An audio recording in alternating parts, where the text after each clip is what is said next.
Quand je me retourne en arrière, il me semble que ces jours sont casinos blancs, cieux aveuglants dans le soleil intarissable, dunes de Dieppe ou Biarritz, blessures de sel et de sable.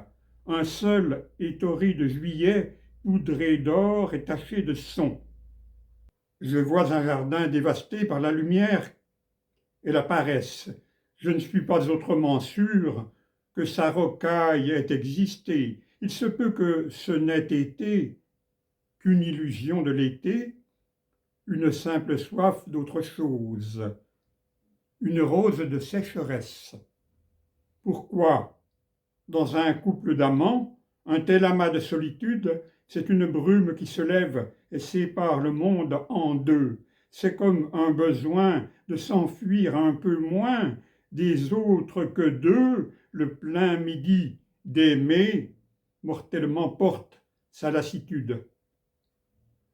Le plein midi d'aimer, mon cher, des mots comme ceux-là font rire.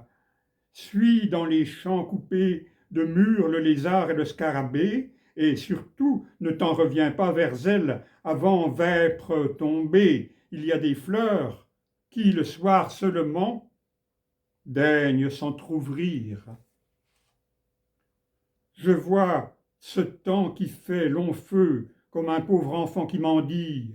Je vois des villes de poussière avec leurs arbres sans couleur. Je confonds le sud et le nord dans le vent et dans la chaleur. Je confonds la haine et l'amour, la Provence et la Normandie. J'écoute le silence du temps dans les villégiatures. Un chien fuit sans demander son reste et boite dans le sentier. J'entends le bruit d'une voiture au loin, dans un autre quartier, puis tout reprend, cette tremblante immobilité des peintures.